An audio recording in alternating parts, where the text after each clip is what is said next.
नमस्कार दोस्तों, स्वागत है आपका आज के मुख्य समाचारों में। जी हां दोस्तों, आपको यहां पर देखने को मिलेंगी सुबह से लेकर शाम तक की तमाम बड़ी खबरें मुख्य समाचार ब्रेकिंग न्यूज अपडेट्स के रूप में। तो चलिए दोस्तों, जान लेते हैं आज की पहली बड़ी खबर।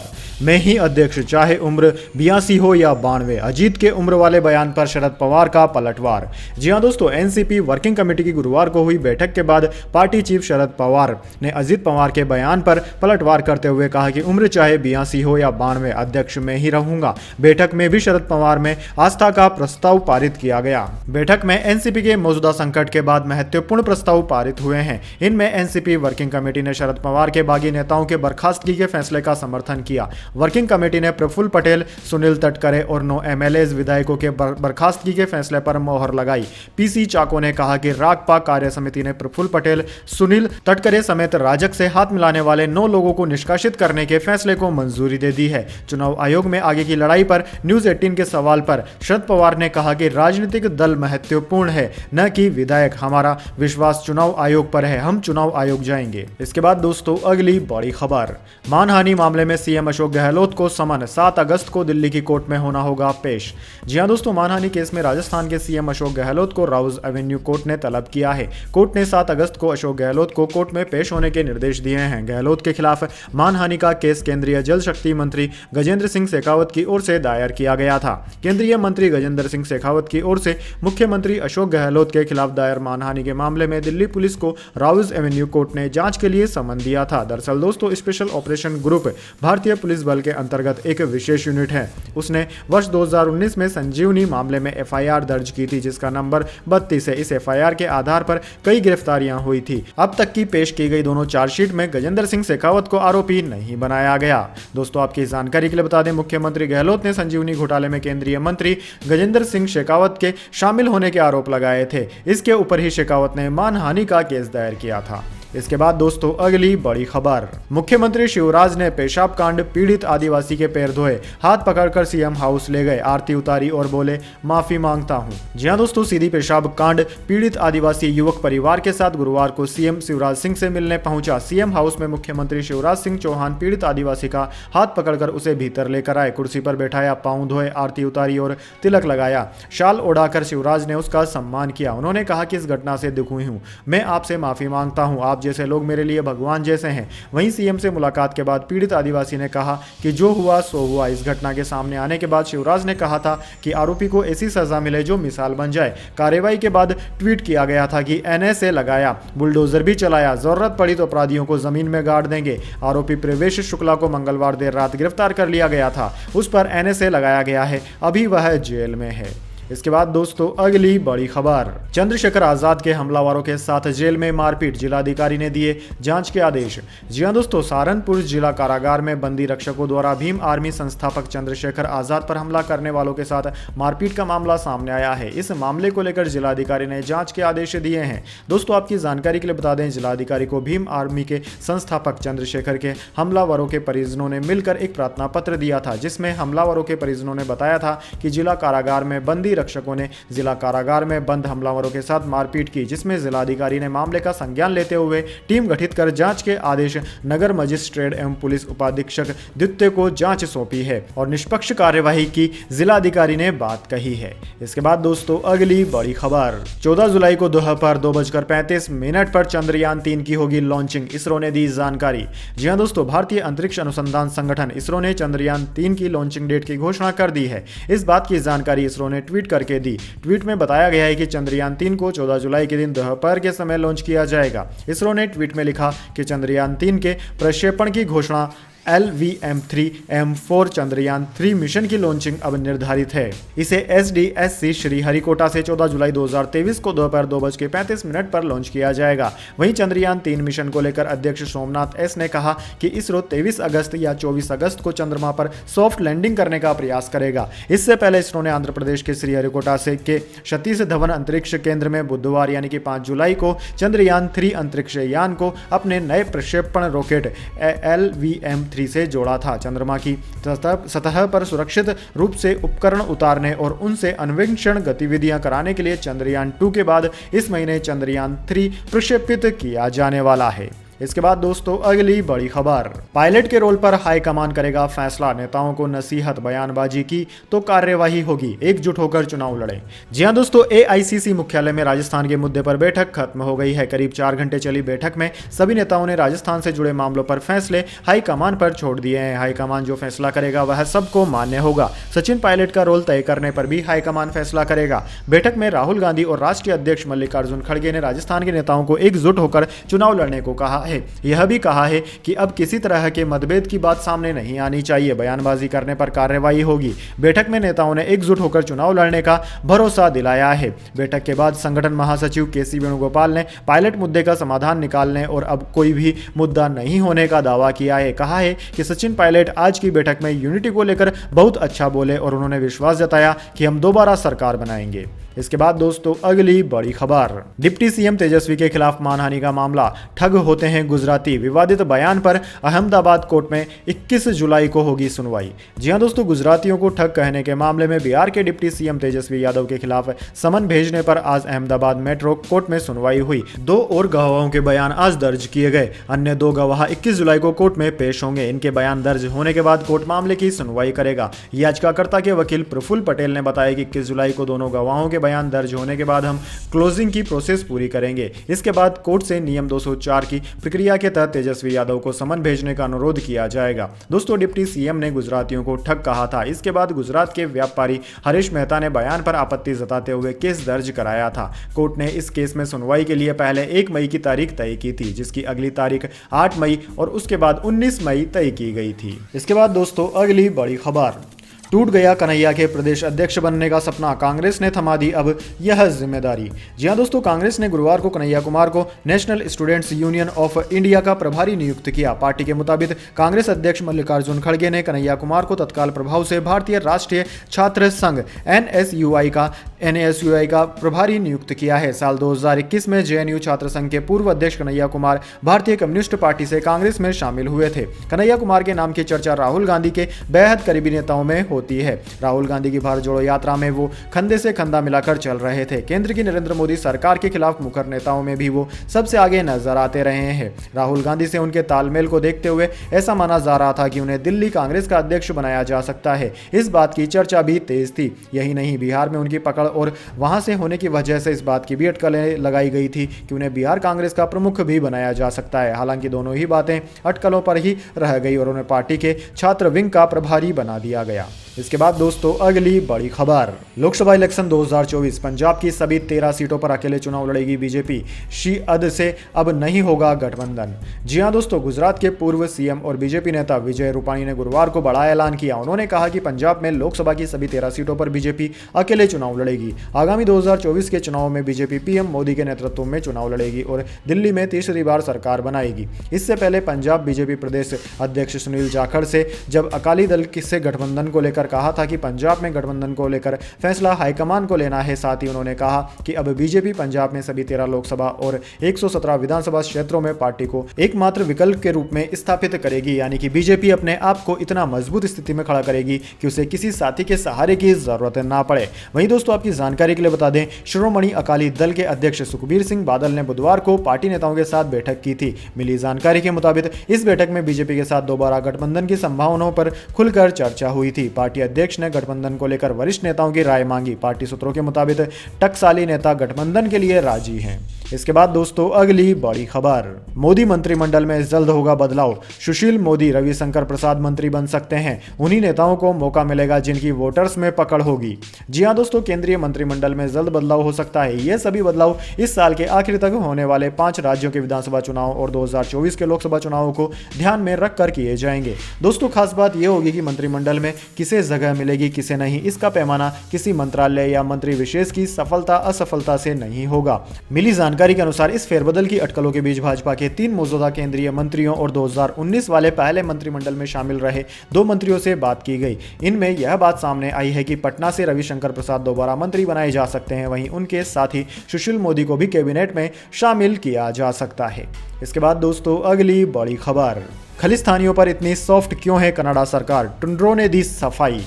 जी हां दोस्तों, खालिस्तानी चरमपंथियों ने सोशल मीडिया प्लेटफॉर्म पर एक बार फिर भारत विरोधी हमले तेज कर दिए हैं। कनाडा के ब्रैम्पटन शहर में 4 जून को 5 किलोमीटर लंबी परेड में इंदिरा गांधी की हत्या से जुड़ी एक झांकी दिखाए जाने और किल इंडिया पोस्टर्स सामने आने के बाद भारत सरकार ने इस पर कड़ी आपत्ति जताते हुए सख्त प्रतिक्रिया दी है। भारत सरकार ने कहा था कि वोट बैंक की राजनीति के चलते कनाडा खालिस्तानियों का समर्थन करता है। वहीं इस पर कनाडा के प्रधानमंत्री जस्टिन ट्रूडो ने अपनी प्रतिक्रिया में कहा कि वो गलत हैं। हमने हमेशा आतंकवाद के खिलाफ गंभीर कार्यवाही की है। खालिस्तानी समर्थकों की रैली पर कनाडा के प्रधानमंत्री से जब यह पूछा गया कि कनाडा में इंदिरा गांधी की हत्या को दर्शाती झांकी निकाली जाती है और भारतीय मूल के लोगों को मारने का आह्वान करने वाले पोस्टर लगाए जाते हैं, भारत सरकार का कहना है कि वोट बैंक की राजनीति के कारण आप सिख चरमपंथियों पर नरम रुख अपनाते हैं। आप कैसे कहेंगे कि वो गलत हैं? इसके जवाब में जस्टिन ट्रूडो ने कहा कि वो गलत हैं। कनाडा ने हमेशा हिंसा और धमकी को बेहद गंभीरता से लिया है। हमारा देश विविधताओं का देश है। यहाँ का संविधान अभिव्यक्ति की आज़ादी सुनिश्चित करता है, लेकिन हम यह सुनिश्चित करेंगे कि हम सभी तरह के हिंसा और उग्रवाद को नियंत्रित रख सकें। इसके बाद दोस्तों अगली बड़ी खबर, थ्रेड्स को 4 घंटों में 50 लाख यूजर्स मिले। लॉन्च के 2 घंटे बाद ही यह संख्या 20 लाख हो गई थी। इसे कहा जा रहा ट्विटर किलर। जी हां दोस्तों, सोशल मीडिया फर्म मेटा के मालिक मार्क जकरबर्ग ने बुधवार रात नई माइक्रो ब्लॉगिंग साइट थ्रेड्स को लॉन्च किया। इसे ट्विटर का कॉम्पिटिटर माना जा रहा है। कुछ यूजर्स इसे ट्विटर किलर भी नाम दे रहे हैं। ट्विटर के दुनिया भर में 100 करोड़ से ज्यादा यूजर्स हैं। मेटा के CEO मार्क जकरबर्ग ने बताया कि सिर्फ 2 घंटे में थ्रेड्स ने 20 लाख लोग को जोड़ लिया। 4 घंटे बाद इसकी संख्या बढ़कर 50 लाख के पार पहुंच गई। इसे अभी 100 देशों में लॉन्च किया गया है। यूरोपीय यूनियन में रेगुलेटरी चिंताओं की वजह से इसे लॉन्च नहीं किया गया। ट्विटर की तरह यह भी टेक्स्ट बेस्ड प्लेटफॉर्म है। इस पर 500 कैरेक्टर तक लंबे थ्रेड्स पोस्ट पब्लिक कर सकते हैं। इस पर लिंक, फोटो और वीडियो भी शेयर किए जा सकते हैं। वीडियो 5 मिनट तक लंबे हो सकते हैं। बुधवार रात करीब 11:30 बजे इसे लॉन्च किया गया था। इसके बाद दोस्तों अगली बड़ी खबर, पीएम मोदी और अमित शाह की ताकत मेरे पीछे। सीएम शिंदे ने इस्तीफे की अफवाहों पर तोड़ी चुप्पी। जी हां दोस्तों, महाराष्ट्र के मुख्यमंत्री एकनाथ शिंदे ने साफ किया है कि इस्तीफे को लेकर हो रही बातें केवल अफवाह हैं और यह सब कांग्रेस फैला रही है। उन्होंने कहा है कि अजित पवार पीएम नरेंद्र मोदी से प्रभावित थे, इसलिए उन्होंने बड़ा कदम उठाया है। उन्होंने कहा कि महाराष्ट्र का घटनाक्रम देखकर एनसीपी और अन्य विपक्ष के पेट में दर्द हो रहा है। उन्हें अपनी पार्टी की हालत को देखना चाहिए, अपने घर को देखना चाहिए। वो घर अब टूट गया है। राजनीति में समीकरण संख्या बल पर चलता है। हमारी पार्टी को मिलकर 200 प्लस विधायक हो गए हैं। मुख्यमंत्री एकनाथ शिंदे ने कहा कि प्रधानमंत्री नरेंद्र मोदी और अमित शाह की ताकत मेरे पीछे है। महाराष्ट्र मंत्रिमंडल में अजित पवार के शामिल होने के बाद शिवसेना विधायकों में कोई नाराजगी नहीं है। अजित पवार के राज्य मंत्रिमंडल में शामिल होने के बाद हमारी सरकार और मजबूत होगी। मुख्यमंत्री एकनाथ शिंदे ने कहा कि विपक्ष शिवसेना विधायकों में असंतोष होने की अफवाहें फैला रहा है। एकनाथ शिंदे ने कहा कि हमने विश्वास में लेकर यह किया और हम बाला साहेब की विचारधारा और हिंदुत्व को आगे लेकर जा रहे हैं। इसके बाद दोस्तों जाने अगली बड़ी खबर, लेकिन उससे पहले मेरी आपसे एक छोटी सी रिक्वेस्ट है। अगर दोस्तों आपको अभी तक हमारी न्यूज़ पसंद आई है तो इसे एक छोटा सा लाइक जरूर दे दीजिए और अगर आपको पसंद नहीं आई है तो बेशक आप डिसलाइक भी कर सकते हैं, लेकिन दोस्तों लाइक और डिसलाइक जरूर कीजिए, क्योंकि दोस्तों यही हमारी मेहनत का फल होता है और इसी से हमें पता चलता है कि आपको हमारी वीडियोज़ पसंद आ रही है या नहीं। तो चलिए दोस्तों जान लेते हैं आज की अगली बड़ी खबर। ऑल टाइम हाई पर शेयर बाजार, सेंसेक्स ने 65,832 और निफ्टी ने 19,512 का स्तर छुआ। महिंद्रा एंड महिंद्रा का शेयर 5% से ज्यादा चढ़ा। जी हां दोस्तों, गुरुवार को शेयर बाजार ने अपना नया ऑल टाइम हाई बनाया। कारोबार के दौरान सेंसेक्स ने 65,832 और निफ्टी ने 19,512 का स्तर छुआ। सेंसेक्स 339 अंकों की बढ़त के साथ 65,785 के स्तर पर बंद हुआ। वहीं निफ्टी में भी 98 अंकों की तेजी रही और यह 19,497 के स्तर पर बंद हुआ। दोस्तों आज सेंसेक्स के 30 में से 21 शेयरों में तेजी और 9 में गिरावट देखने को मिली। निफ्टी के 32 शेयरों में खरीदारी और 16 में बिकवाली रही। 2 शेयरों में कोई बदलाव नहीं रहा। महिंद्रा एंड महिंद्रा का शेयर 5% से ज्यादा की तेजी के साथ बंद हुआ। वहीं रुपया अमेरिकी डॉलर के मुकाबले 25 पैसे कमजोर होकर 82.50 रुपए पर बंद हुआ। निफ्टी 50 के टॉप गेनर और टॉप लूजर्स की बात करें तो टॉप गेनर्स में आज Mahindra and Mahindra, Apollo hospitals और टाटा मोटर्स रहे, जबकि टॉप लूजर्स में आइसर मोटर्स, HDFC लाइफ और मारुति रहे। इसके बाद दोस्तों अगली बड़ी खबर, पाकिस्तानी महिला के पास मिली 2 वीडियो कैसेट, चलाने के लिए वीसीआर खोज रही पुलिस। बॉर्डर पर चेक नहीं हुए थे डॉक्यूमेंट्स। जी हां दोस्तों, प्रेमी से मिलने के लिए पाकिस्तान से नोएडा पहुंची सीमा गुलाल हैदर के पास से 2 वीडियो कैसेट मिले हैं। उसने पूछताछ में पुलिस को बताया कि एक कैसेट उसके बचपन का है जबकि दूसरा कैसेट उसकी शादी का है, मगर दोनों कैसेट वीसीआर प्लेयर के हैं। पुलिस कैसेट की सच्चाई जानने के लिए वीडियो कैसेट रिकॉर्डर यानी कि वीसीआर प्लेयर खोज रही है ताकि पता चल सके कि सीमा ने जो बताया है वह सही है या नहीं। सीमा नोएडा की लुस्कर जेल में बंद है। पुलिस सूत्रों ने बताया कि सीमा और उसके प्रेमी सचिन के पास से कई सिम और मोबाइल मिले हैं। डेटा रिकवर करने की कोशिश की जा रही है। हालांकि मोबाइल से अधिकतर डेटा डिलीट हो चुका है। दोनों की कॉल डिटेल्स भी खंगाली जाएंगी। पता लगाया जाएगा कि सीमा ने बीते 2 महीने में पाकिस्तान फोन किया है या नहीं। इसके बाद दोस्तों अगली बड़ी खबर, वंदे भारत ट्रेन का किराया 30% तक घट सकता है। कम दूरी वाले रूट पर यात्री कम। इंदौर भोपाल, भोपाल जबलपुर रूट पर सिर्फ 29% पैसेंजर्स। जी हां दोस्तों, वंदे भारत ट्रेन में यात्रा करने वाले लोगों के लिए अच्छी खबर है। रेलवे कम दूरी और कम यात्रा वाली कुछ वंदे भारत एक्सप्रेस ट्रेन का किराया घटाने पर विचार कर रहा है। न्यूज एजेंसी पीटीआई के मुताबिक छोटी दूरी वाली कुछ वंदे भारत एक्सप्रेस ट्रेनों की सीटें पूरी तरह फुल नहीं हो पा रही है। ऐसे में किराए का रिव्यू किया जा रहा है। संभावना जताई जा रही है कि 25% से 30% तक किराया कम हो सकता है। रिपोर्ट में बताया गया है कि इंदौर भोपाल, भोपाल जबलपुर और नागपुर बिलासपुर एक्सप्रेस समेत अन्य वंदे भारत ट्रेन के किराए में कमी होने के आसार हैं। दोस्तों, रिपोर्ट्स के मुताबिक जून महीने में भोपाल जबलपुर वंदे भारत एक्सप्रेस में केवल 29% सीट ही भरी हुई थी। वहीं इंदौर भोपाल वंदे भारत एक्सप्रेस में केवल 21% ऑक्यूपेंसी रही। भोपाल से जबलपुर तक एसी चेयर का किराया 1055 रुपये है जबकि एग्जीक्यूटिव चेयर कार का टिकट कीमत 1880 रुपये है। इसके बाद दोस्तों अगली बड़ी खबर, प्रचंड बोले भारतीय बिजनेसमैन ने मुझे पीएम बनवाने की कोशिश की। नेपाल के विपक्ष ने इस्तीफा मांगा। कहा दिल्ली से चुना प्रधानमंत्री मंजूर नहीं। जी हां दोस्तों, नेपाल के प्रधानमंत्री पुष्प कमल दहल प्रचंड उर्फ प्रचंड के भारतीय बिजनेसमैन को लेकर दिए गए एक बयान के बाद उनके इस्तीफे की मांग की जा रही है। प्रचंड ने बुधवार को एक बुक लॉन्च इवेंट के दौरान कहा था कि भारतीय बिजनेसमैन सरदार प्रीतम सिंह ने उन्हें प्रधानमंत्री बनवाने की कोशिश की थी। प्रचंड ने माना कि मुझे पीएम बनाने के लिए सिंह ने कई दिल्ली का दौरा किया था और काठमांडू में कई नेताओं के साथ बैठक भी की थी। उनके इस बयान को वहां की विपक्षी कम्युनिस्ट पार्टी नेपाल के मामलों में भारत के दखल के तौर पर पेश कर रही है। CPN-UML के गठबंधन वाली नेपाल की विपक्षी पार्टी ने प्रचंड के बयान का मुद्दा वहां की संसद में भी उठाया। इसके चलते कई बार संसद की कार्यवाही बाधित हुई। नेपाल के पूर्व प्रधानमंत्री और CPN-UML के चेयरमैन केसी शर्मा ओली ने मीडिया से बातचीत के दौरान कहा कि प्रचंड के बयान ने नेपाल के सम्मान और आज़ादी को गहरी चोट पहुंचाई है।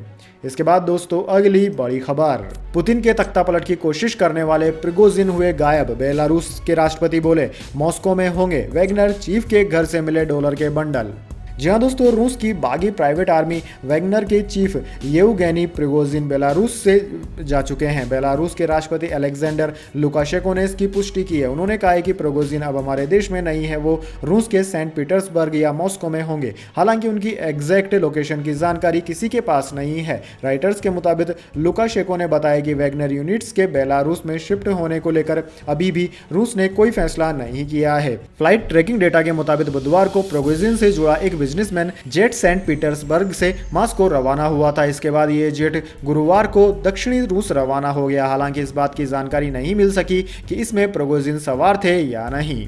इसके बाद दोस्तों अगली बड़ी खबर, Pakistan cricket board world cup से पहले शहबाज शरीफ का बड़ा फैसला, जाको अशरफ को दी यह जिम्मेदारी। जी हां दोस्तों, ओडीआई क्रिकेट वर्ल्ड कप 2023 के शुरू होने में अब कुछ ही महीने बाकी रह गए हैं। अब की बार वनडे क्रिकेट वर्ल्ड कप 5 अक्टूबर से लेकर 19 नवंबर तक भारतीय जमीन पर खेला जाना है। आईसीसी ने पिछले महीने वर्ल्ड कप का शेड्यूल भी जारी कर दिया है। इस वर्ल्ड कप से पहले पाकिस्तान क्रिकेट में बड़ी हलचल देखने को मिली है। पाकिस्तान सरकार ने जाका अशरफ की अध्यक्षता में अगले 4 महीने के लिए 10 सदस्यीय नई पीसीबी प्रबंधन समिति का गठन किया है। जाको को 4 महीने के लिए यह जिम्मेदारी मिली है। समिति की पहली बैठक लाहौर में बृहस्पतिवार को होगी, जिसमें पाकिस्तान क्रिकेट से जुड़े मुद्दों पर चर्चा होगी। 10 सदस्यीय प्रबंधन समिति में जाको अशरफ के अलावा कलीम उल्लाह खान, अशफाक अख्तर, मुसाद्दिक इस्लाम समेत मुस्तफ़ा रामदे और जुल्फिकार मलिक शामिल हैं। पाकिस्तानी मीडिया रिपोर्ट्स के मुताबिक जाका अशरफ को बड़े फैसले लेने से पहले पाकिस्तानी प्रधानमंत्री शहबाज शरीफ का अप्रूवल लेना होगा। दोस्तों, पाकिस्तान क्रिकेट बोर्ड के अध्यक्ष पद पर अशरफ का काबिज होना तय था, लेकिन पीसीबी ने देश भर की कई अदालतों में चुनौती मिलने के बाद अध्यक्ष पद का चुनाव स्थगित कर दिया था।